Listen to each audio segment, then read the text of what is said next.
Dr. Pedro Nelson Chavez, pediatric critical care physician and medical director. And you work in the ICU as well. Thank you so much for being here with us right now, answering some very important questions. As I think as a lot of people are trying to understand what's happening with the measles outbreak in Texas. It's been a very long time since Texas has dealt with anything like that, I believe more than 3 decades. And then yesterday, for the first time, in West Texas, we saw the first death, which was a school-aged child. Granted, we don't know the background of that child and if they had any sort of illnesses or if they were immunocompromised or anything yet. We're still trying to learn more about that. But what would you just tell parents who are listening to this and are getting really worried about that? School-age children, the problem is that all of them get infected. So you're going to have a huge population of school-age children that are going to get infected. Most of them occur in children, depending on the outbreak, but worldwide about 75% are children. And school age, because they are going to a place where the virus has been liberated, then many of them will get infected. Measles is extremely contagious. About 10 people get infected for every one that gets the disease. So if one child goes into a room, he will infect 10 more, and by the second week, you will have 100 children infected. So your chance to have even if the mortality is low, the more people you infect in a group, the more mortality you're going to have. Are you getting any particular questions from parents? What kind of concerns are you hearing? Yes, now with the information being out there, so every parent with a child that has a fever, starts coughing, gets a rash, immediately is concerned about it, which is appropriate. We should be vigilant because it's been many years since most of the doctors have seen cases like this. So it's better to be sure and examine every child that could be, and those who are suspicious should be tested. So you're in clinic now, correct? But you also work in the ICU? Critical care unit. I don't see clinic patients. I don't see patients outside of the ICU. Okay. And so a lot of these parents are these I guess concerned parents like telling colleagues, or is this coming straight into the ICU? People may be getting their kids walking in the ICU afraid that it might be the measles. Yeah, patients that come with pneumonia, for instance, they're worried that the patient did have a rash at some point, or they hear that the baby is coughing and has fever and has congestion and a rash, then they should bring them for evaluation. But so far I have not seen any cases here. Yeah, and I mean, we've been following up with Metro Health here, and we've not heard of any positive cases in San Antonio. I think the closest thing was just somebody who did come from West Texas who was infected with the measles, and they toured San Antonio, went to a lot of popular places. So I know they're keeping a close watch on that now, but no positive cases here in San Antonio. And I know school districts are staying on top of it as well. So can we at least talk about, since I know we've mentioned the symptoms a lot on air, and it's been all over the news, but it seems like maybe parents, from what I'm hearing from you, are still confused or worried, taking extra caution. Can we go over the basic symptoms of the measles that parents? Sure. Like most viral diseases presents like a cold. We call it the 3 C's. It has the conjunctivitis, you have the coryza or nasal congestion, and you have the coughing. Those are like the 3 cores. That associated to a rash that initiates usually in the upper part of the body and goes down with a major concentration in the face and the shoulders. It's a good clinical indicator that you might be dealing with a measles. And then a physician will examine the mucosas and other aspects to try to make the final diagnosis. And if the diagnosis is made, then they have to be treated accordingly. Most children will do very well, but a few children will have complications that will imply having them admitted to the hospital. And out of these, a few kids are going to have serious complications or even death. Are there any unusual symptoms that may not be common, but could be an indication that this is the measles? No, it's the triad. The 3 C's is what guide most pediatricians and general practitioners outside to be able to make an initial diagnosis. Then we can look into some marks inside the mouth that we call coupling, and a physician will identify them as other of the signs. But for that, you have to have your doctor check on it or your health professional check on that. As a parent, though, I may be wondering, is it too late by the time the rash appears? Is there like how many days in the infection do you begin to see the rash? Well, you can be in contact with somebody and have an infection, usually around 1 week. Sometimes it can extend to more than 10, 14 days. Sometimes it can be shorter, but around 1 week, you will have start your more obvious signs and the rash. But no, it's not too late. When it's too late, you have the infection. Once you have the rash, you've already been infected, and already been probably infected for at least a few days. But not to treat the patient. It's not late to treat the patient or to take any prevention measures to avoid the contagion of other people. You are contagious from before the rash, but as soon as you have the rash, you're sure that this is a measles. Then you have to be very serious about trying to avoid any extension of that contagious disease to other people. So you're saying the incubation period is 1 week minimum, 1 to 2 weeks. About 1 week, yes, correct. So from the minute you discover that your child or you might have the measles, what do? Well, if your child, just contact your health professional, your child is doing well, it doesn't have any very high fever, respiratory difficulty, effort to breathe when pulling with the abdomen, any changes in mental state, any signs of serious disease, then the child probably is going to be okay. Only require general measures, management of the fever, management of the pain, maintain hydration. If the child starts having any of those signs of more problematic, like changes in mental status or persistent cough with fever and difficult to breathe, then is when the child needs to be evaluated and maybe needs to be hospitalized. How long does it last for? And if you don't need to go to the hospital and you just end up with it? Yeah. If everything goes well, then again, another week and you should be out of this. Like with most viruses, what it takes. If you have complications, then it will extend quite a bit. Mm-hmm. So my child, for example, is 3 years old. I know that the first vaccination that you take is between 12 and 15 months old, correct? In that time frame? So yes. Then what happens after that? There's that gap of 3 years. The next one comes at 4 years. So yes. I'm thinking, do I need to take her now and get her vaccinated now? Or can you get vaccinated before the 4-year mark? Yeah, that's a decision that local health authorities usually make. When you have an epidemic area, if you have children have the first vaccine but not the second, yeah, they will receive an early booster or early second dose to achieve full protection. One single dose protects a lot. It protects like 93, 95%. And a second one will reach that protection to 97%, 98%. So yeah, sometimes the health authority says we have so many cases, we want everybody that has not received the second dose to get a second dose regardless of the age. So those decisions have been made in the past in some places, and that's for the authorities to decide when to do a massive campaign of vaccination because we lose control of the disease. So it comes down to you just going to your doctor at this point and just having that conversation with her pediatrician, and she decides if yes, but you can get it at the 4-year mark. It is possible.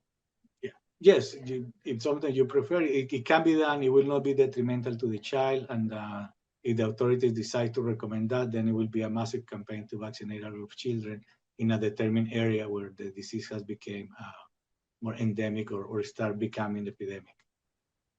Are there more kids or more adults that are more susceptible to coming down with the more serious measles than others? Yes, absolutely. Anybody that is immunocompromised, any children that are immunocompromised, and I will guess adults too, I don't see them, but it makes sense, that are in any form of immune suppression, disease, or treatment will be at higher risk. And the measles virus by itself is an immune suppressant, so it puts you at risk for other complications, mostly pneumonia, otitis media, and encephalitis. Pneumonia, encephalitis, and what was the other one? Otitis media, your ear infections. Infections, okay. What about the parents who don't want to vaccinate their children for whatever reason? Some have allergies, some are religious reasons. Do you have any advice for them? What would you tell them? The same advice that we've been given to parents with children since 1963, I think was the first time the vaccine was used in mass population. You have to vaccinate to prevent the disease. That's the only thing that prevents the disease. So I know you mentioned patients who are immunocompromised, they're highest at risk. What if you're not necessarily immunocompromised, but you have had medical history of different diseases, whether they're minor or bigger? Are your Well, chances higher coming down with severe measles? yeah, every child that has chronic disease is immunocompromised by definition. Like most children with chronic disease have some sort of involvement of the respiratory, cardiovascular, or motor system. So you have a child that has chronic lung disease, yes, higher risk for sure. A child with heart disease, higher risk. Every What child has a mild autoimmune disease, for example? autoimmune diseases, all of them, yes. And it will depend on the kind of the disease and what kind of factors are involved. But yeah, every child has a chronic disease or an already established immune deficiency, it will be a higher risk. Okay, so what happens if you contract the measles and you know already that your child or you are at higher risk? What do you do at that point? Do you go to the ER right away and not risk it, or do you still wait and yourself? Well, that will be in individual cases. Some kids might be susceptible to receive early treatment with antigen I'm sorry, and they may be protected with passive immunity if necessary. So what is the treatment exactly for measles? The treatment, for example, for measles usually is just take care of the symptoms, maintain the child hydrated. Even in the hospital, most of what we do is take care of the symptoms and give the kids whatever treatment is for the complication that they may have. So, the most common is the pneumonia and the otitis media, so antibiotics are initiated with any suspicion of pneumonia or otitis media. so if they end up in the hospital, you're really more than anything treating the complications, not actually the measles since it's a virus. But if you're at home, you're saying take care of the symptoms. How do you take care of the symptoms at home? Is it just like any other virus that you end up with, which is rest, hydrate, soup, eat soup? And I don't know of any studies on soup, but it's always a good idea. But what? I don't know of any studies on the soup, but it sounds like a good idea. Yeah, right. That's what automatically I go with when you have a virus. So okay, so there's not much you can do if you have it. You just have to, like you said, just take care of it as you would with it. Yeah, for the patient in the hospital, there will be treatment and a specific treatment for the complications or for any problem that we can have with them. Okay.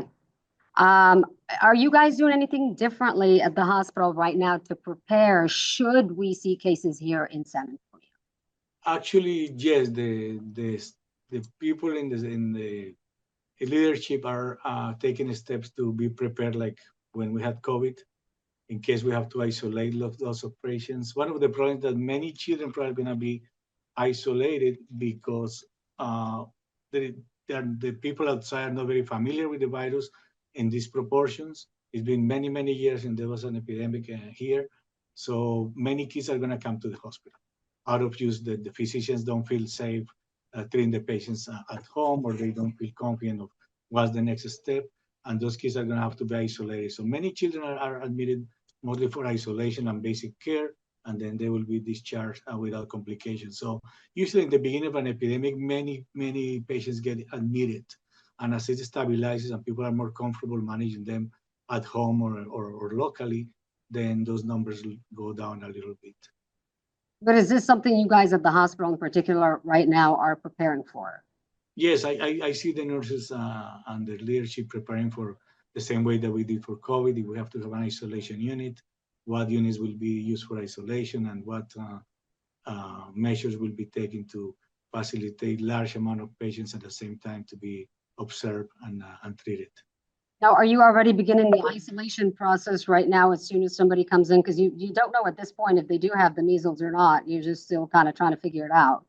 Well, we always do because there's a lot of viruses always circulating that are very contagious. So we always have a standard isolation for patients that are admitted with respiratory problems or contagious disease. So those are always in place.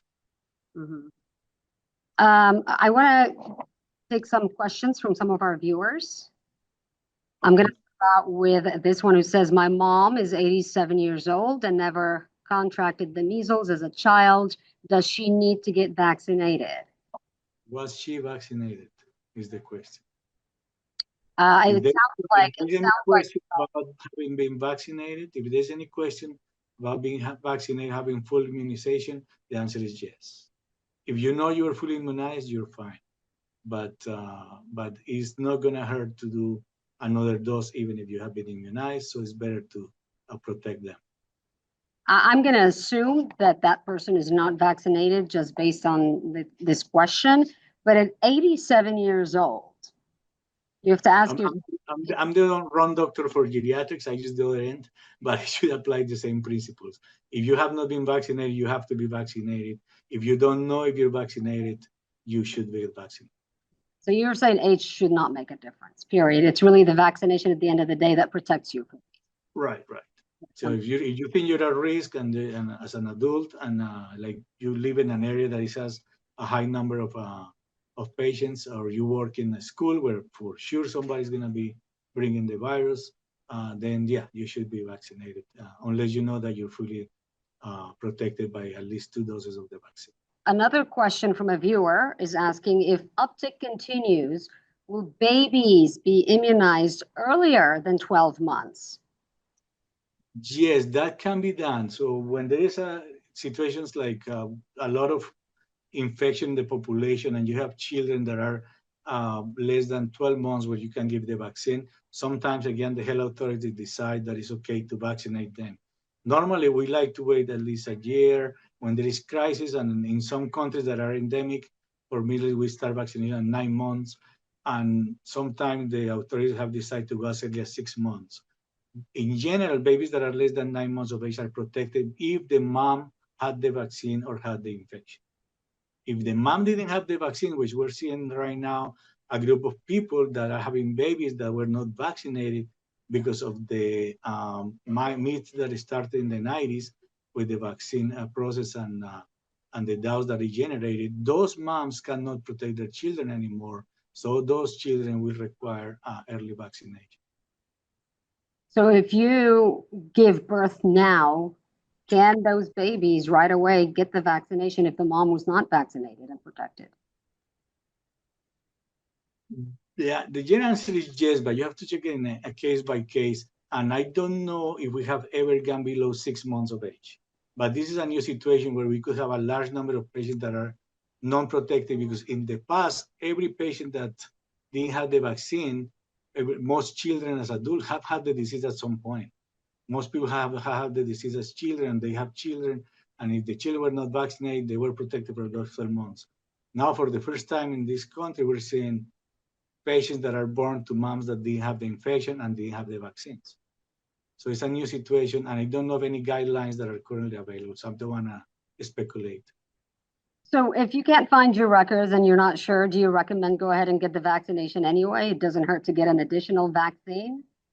You will not get, if you're a high risk and you don't know, you're uncertain, then you should get it.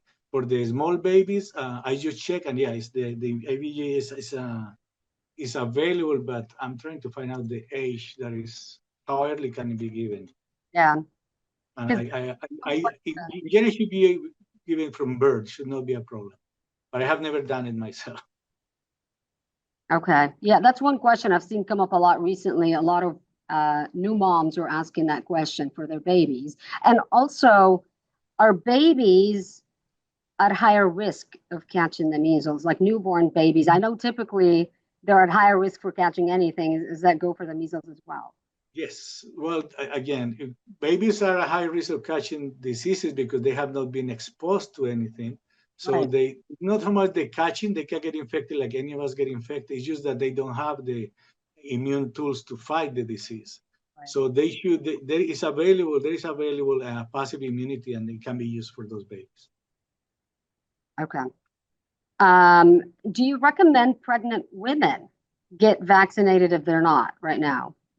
Well, we do not recommend pregnant women to be vaccinated because it's an alive vaccine, and it's a theoretical risk that the alive virus could somehow infect the baby or the fetus. That has, I don't think has ever happened, but it's just a theoretical risk. So pregnant women are not given active immunization. Have you received any guidance from the city of San Antonio? Is there a collective effort right now between all the hospitals and the city to prepare?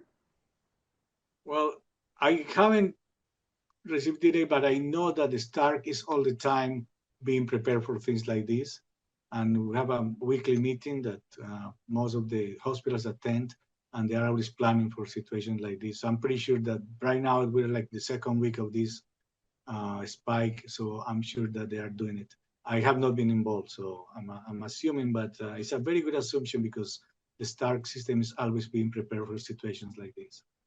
So there is a constant communication in general between all the hospitals on, Right. on handle things. We haven't received anything as physicians yet, Okay. but I know that at the city level, there is always preparations ongoing. And a viewer is asking, what's the best way of boosting and supporting your immune system now? Well, immunity, like any of your system, depends on nutrition. So good nutrition is the best way to maintain a healthy immune system.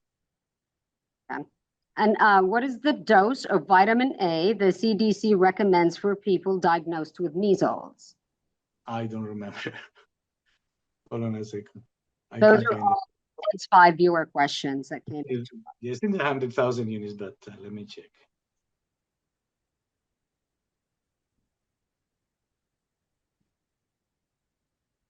To 100,000, yes. Well, it depends on the age, but it's 100,000 for my patients, and it goes up to 200,000 older people.